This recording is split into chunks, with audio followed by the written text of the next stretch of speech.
Okay.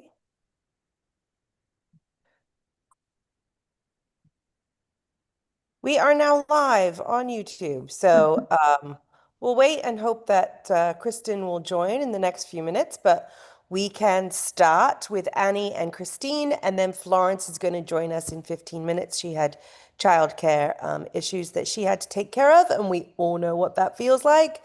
I'm just going to start then with you, Annie. I'm going to introduce the panelists first, and I'm going to introduce everyone, even those who aren't here, because if they join, at least we've already introduced. So we've got Annie on here. Annie wrote the piece "Claude is my developmental editor." And Annie writes essays about memory, migration, and the quiet negotiations we make with ourselves as we grow. She shares a home in the North Carolina mountains with her partner, daughter, a sourdough starter, and a kombucha, all of whom demand feeding on their own timelines. Her piece refuses to resolve the AI tensions, and it acknowledges both that it has enriched her creative life and that every use consumes resources that other people lack. And then we have Christine. Hi, Christine. Hi. Christine wrote the piece Sacred Work, and she is currently on a transformative journey of Julia Cameron's The Artist's Way, which we all love. Christine is the director of payroll with 20 years in the field, now facing AI implementation that will eliminate her diverse team. She challenges what counts as creative work by positioning institutional knowledge as a sacred craft passed down through mentorship. We have Kristen Stelzer, who wrote Who Gets to Create. Kristen is a late diagnosed ADHD mum, entrepreneur, and self described curious and nerdy weirdo. And she writes at Weirdly Wired Women. Her piece reframes the entire AI question, not does AI belong in creative work, but who gets excluded when we say that it does not. And she brings a disability justice lens to examine how definitions of authentic creativity often assume neurotypical brains. And then finally, we have Florence Akpabi, who wrote Can AI Be a Creative Liberation Tool? One Mother's Answer. Florence is a writer, mother, space holder, and women's liberation guide. She's British born, but Nigerian at heart. A former teacher and lecturer in psychology turned transformational coach, she describes herself as a feeler, a questioner, and a sacred disruptor.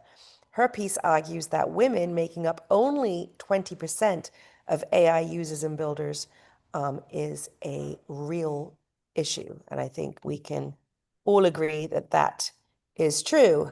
And I see that Kristen has joined us. Hi, Kristen. I'm just Hello. to feature you. Hold on for one moment. I'm going to add you in. Great. So I'm actually going to start with Annie today.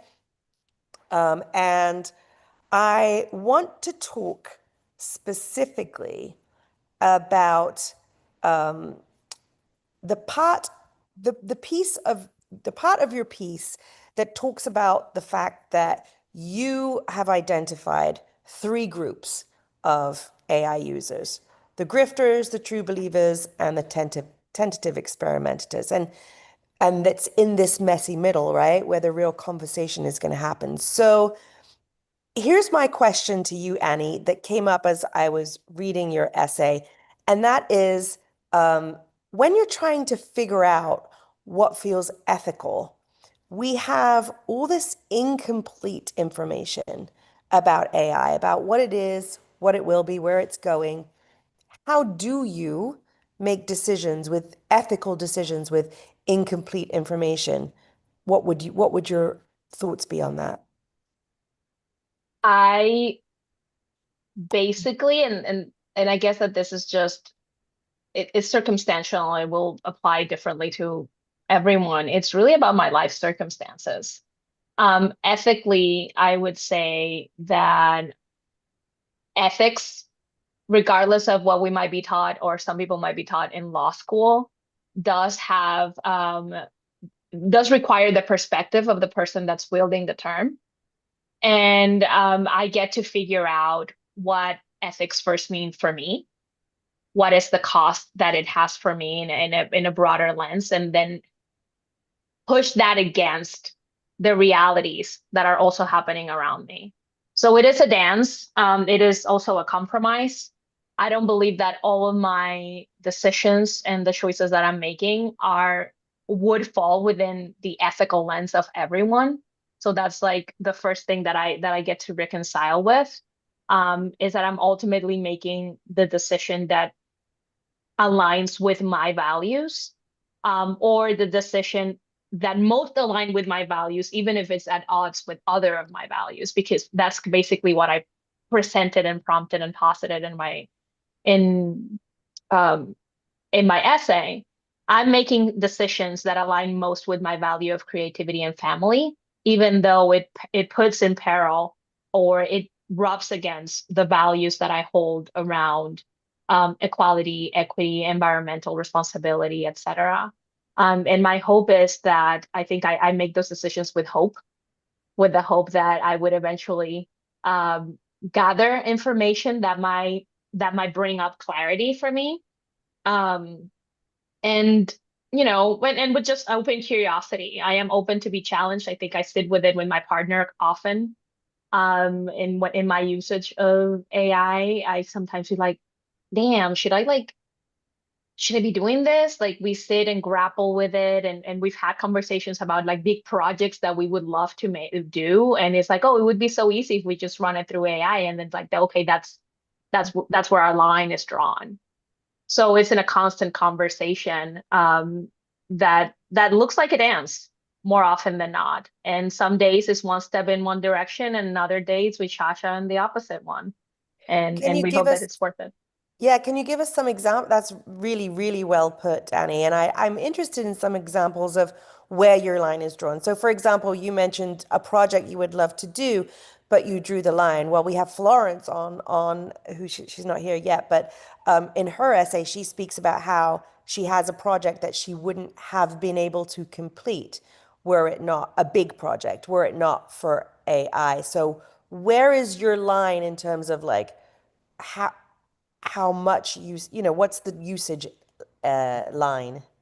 My line is definitely drawn by life circumstances, and also I mentioned a little bit of privilege around it.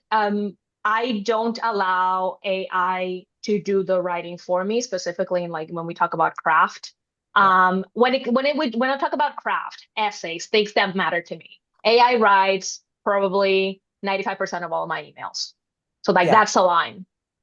For my 9 to 5, I'll use AI for most things, because my industry allows it. Like I read Christine's essay and I'm like, oh, that is a very different space. Not only my industry, but my department um, has a different vibe or requires different skills from me that would allow for use of AI.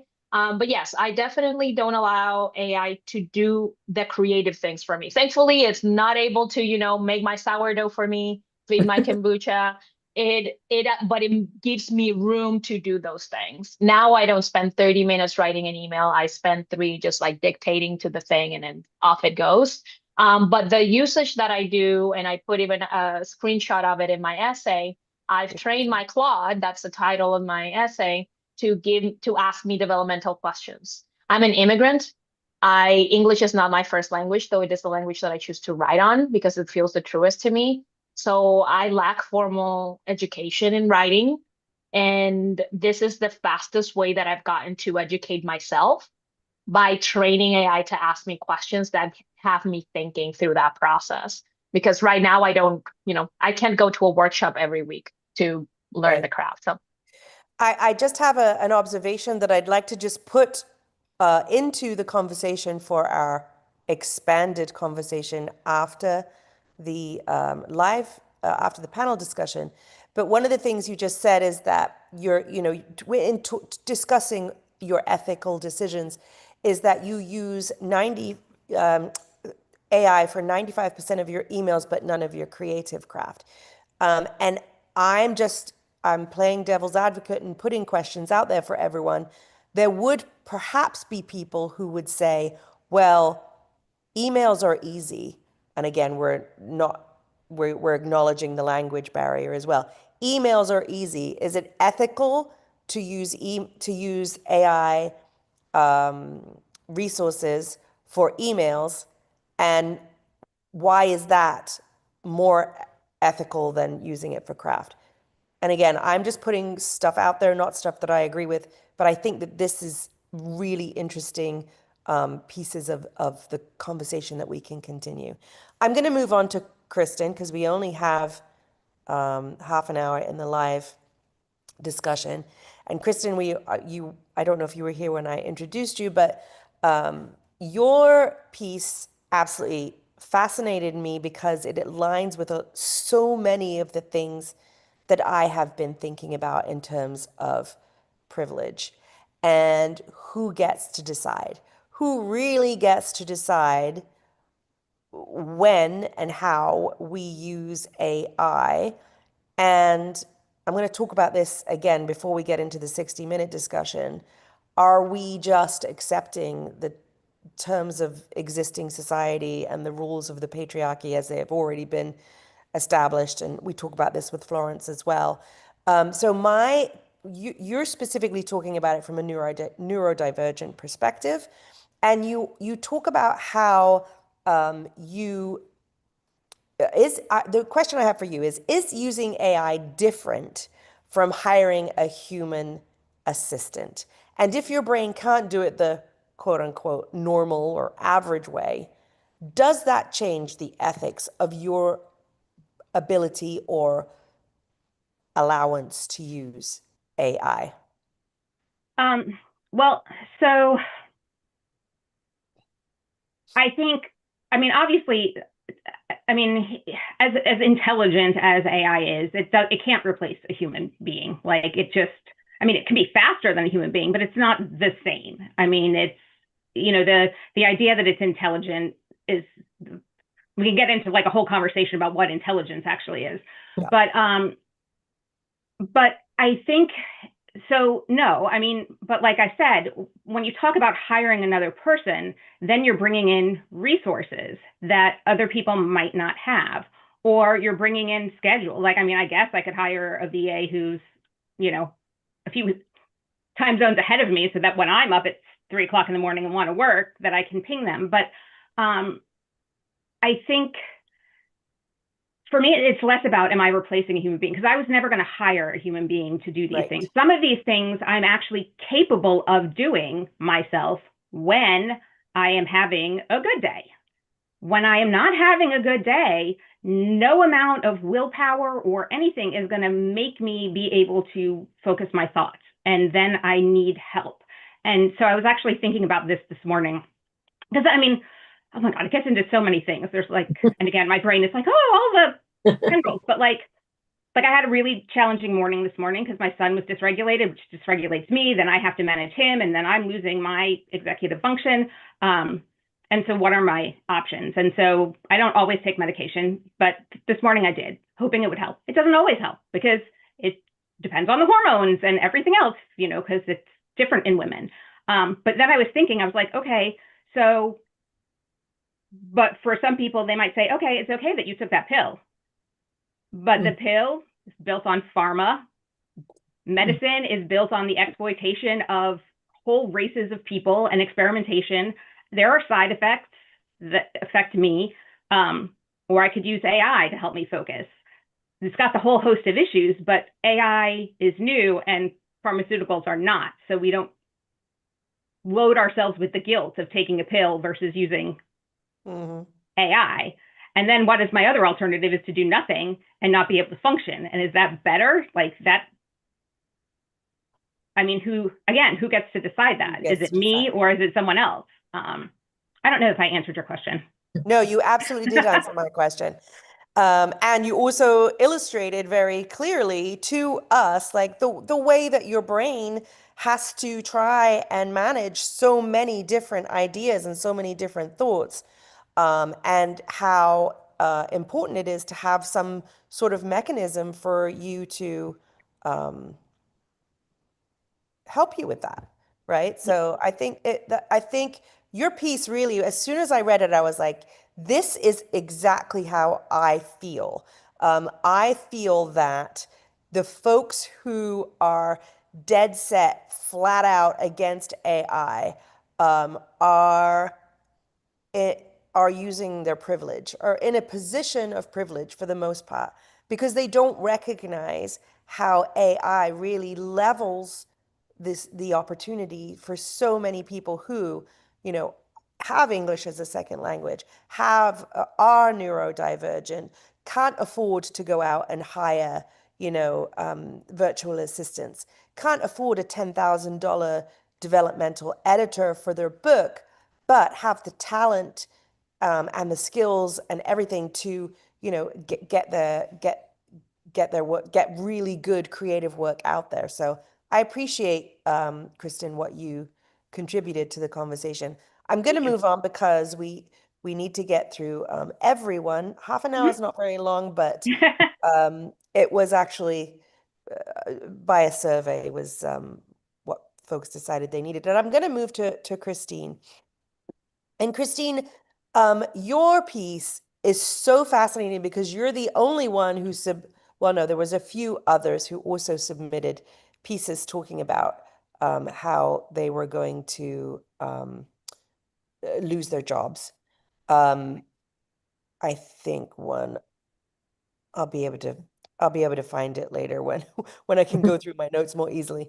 But your main essay is about job loss, and not even for you so much about your own job loss, but for the losses of those in non-privileged positions who actually kind of tend to move towards your specific, um, work function.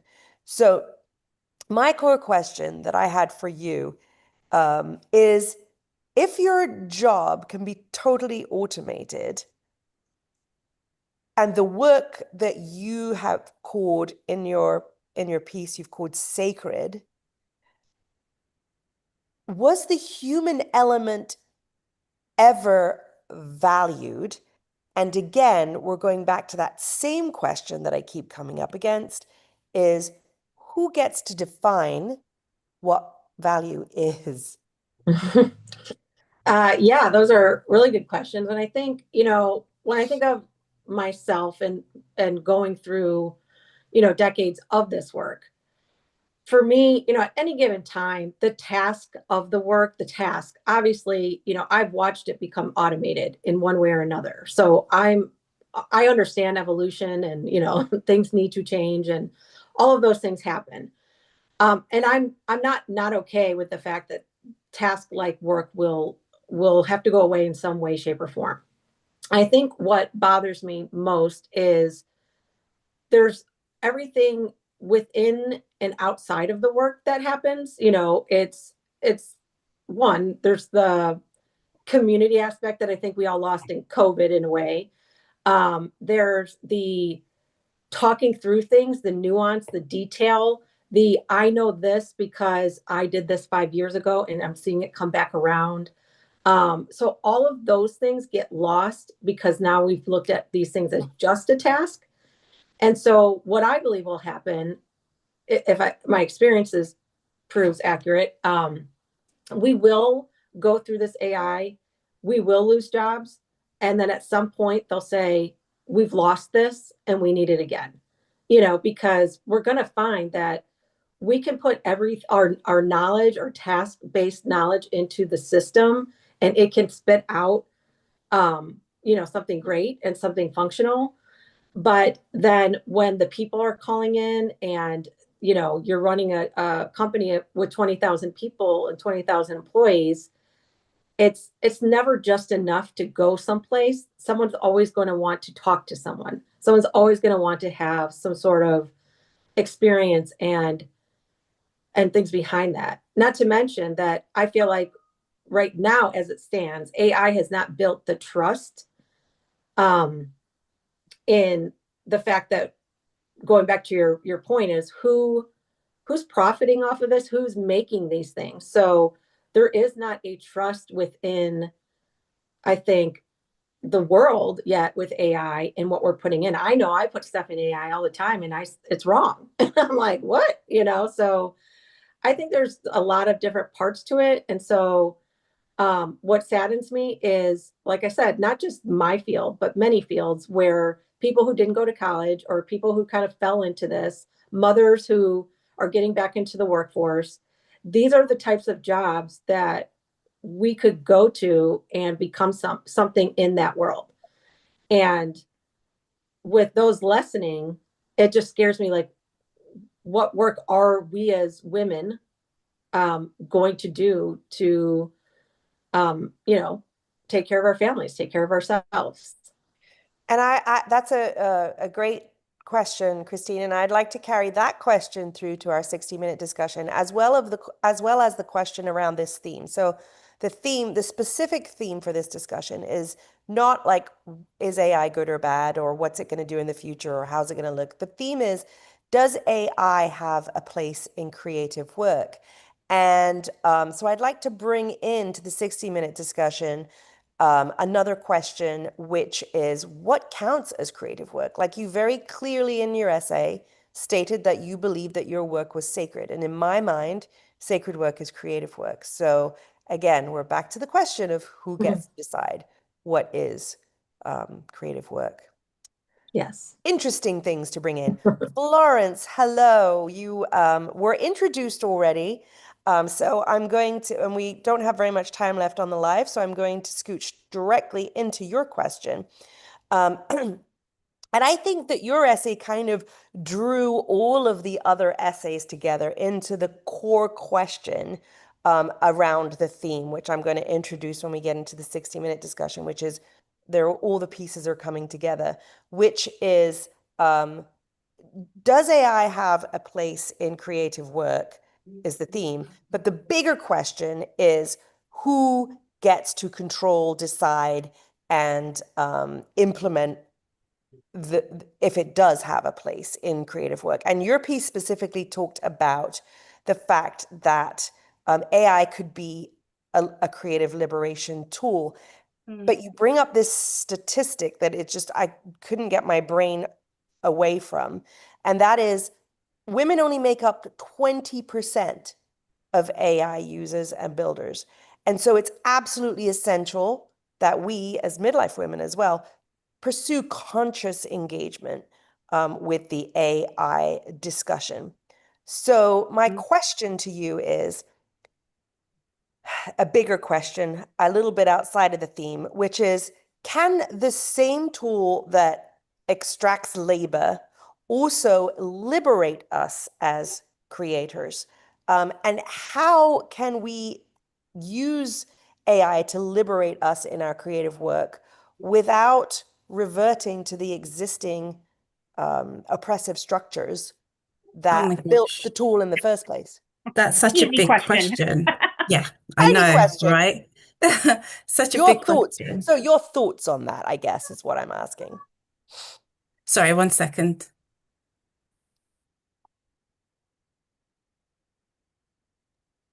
Motherhood. Yes, Florence has her child with her, so Yeah, so can AI liberate us? I'm going to be really optimistic and say yes, but a caveat would be, obviously it's down to us. My saying is that we're the adults in the room. I see AI as like a baby. It's very much in developmental form. And at the moment it's very much ego driven and masculine energy, which is what I mentioned in the essay. And like all things that have been built in the system that we live in, they come from certain forces in play. And I guess it's the why that generated it. Why did AI come into existence at all? And that's what has shaped what it looks like now. And it takes another why to kind of reshape it and remold it into something different. And I guess that's where the whole consciousness bit comes in, because I don't see AI. Yes, AI is something that I think is big, huge, and it's going to change the way we do humanity. I believe that there was a book that came out a little while ago about questioning whether we're losing some aspect of our humanity to AI. I can't remember the name, but somebody mentioned it to me previously, and I thought it was really interested. And I think definitely AI has that potential to do that. But in the same vein, it also has the potential to reconnect us to what makes us human. But that very much depends on who is doing the building, who is doing the using, who is developing the tool. Absolutely. I absolutely agree with that. Um, again, I think we need to carry this into the 60-minute conversation because this can get much, much wider and deeper. So I'm just going to open up to the panelists as we close out on the live. Is there a question that you would pose to people that you would like them to think about along this theme, or a statement that you would like to make along this theme of, does AI have a place in creative work? I'm going to start with you, Annie, since you were the first to talk. I think that I just stand in my curiosity around what the ethics of AI and individual lives look like, and I always like to invite people into compassion around, the imperfect decisions that we make, and allowing ourselves room to, understand that who we have been doesn't have to be who we will be, given more information. And yeah, just stand, I wouldn't say proudly, but trusting in yourself that, making a wrong decision doesn't negate everything about your life. Very well put. Kristen, do you have thoughts? I think I would echo that, and I touched on this yesterday, I think in a note, that I encourage people to examine how much guilt they are taking on themselves because of AI, because we are not the problem. We are, even if you use it, and even if you use it for something that you're like, oh, I could have done that myself, we are not the big users, the individuals. Like, if it's making your life easier and you feel guilty about that, examine why that is, because it is the bigger corporations. It is the people who, like, it's just like so many other things. We women take that on ourselves. It's like it is our responsibility to fix the world with our little actions, when cumulatively we still are not the problem.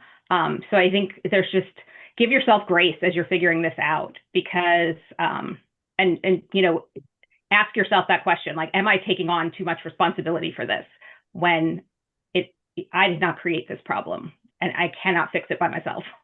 Very, very well put, Kristen. And I think we can use the example of, like, our recycling bins Mm-hmm. to back that up. We as mothers are completely responsible for the entire environment. Mm-hmm. We don't recycle. And I know every time, I'm in that position, I have that feeling that you're talking about just now. Christine, do you have something you'd like to part with? Yeah, I think for me, the mushroom journey that I alluded to in my essay is what really sticks with me, and it's about, this is fertile ground. This is, a time where we can birth something new, and we don't know. We don't know what we don't know. We are just walking through it, and so that was funny. We're just walking through it. And just like, when the internet exploded, we didn't know. And, things went crazy, and they are still crazy, but we now have the experience, we have that to stack on to say, okay, what did we do wrong and what can we do right? And so I really think this is just a time to burst something new. Very well put again. Florence, some parting words before we go into the 60-minute call? Yeah, so I guess people might assume that I'm very much pro AI, and I don't see myself as either anti AI or pro AI. I kind of just see it as something that I feel we have to pay attention to. When I started off, I wasn't necessarily a huge fan of AI. I was just like, oh gosh, just another thing, that people kind of like jumping on the bandwagon. Um, and but I think the more I saw it out in the world, and I come from an education background, and there was a big debate about the use of students using AI, the use of educators using AI. and it was brought into my work, and I started to play around with it, and I realized it's something that has capacity, it's something that has scope, and that means that we need to be responsible users of AI. I hear a lot of people talking about the ethics of it, and the ethics makes it okay, it's either good or bad, but there's a middle ground. There's very much a middle ground, and that's the individual using it, and whether they have a sense of responsibility, not whether they should use it or not use it, but really how they are using it. So that's kind of like, I guess, where my focus is and why I talk about conscious and so forth AI use a lot. Yeah. So I'll stop there because I could Great. go on. But No, yeah. very, very well said. So I'm going to close the live YouTube now, and we're going to move into our private 60-minute discussion for those of us who are paid members of the Salon.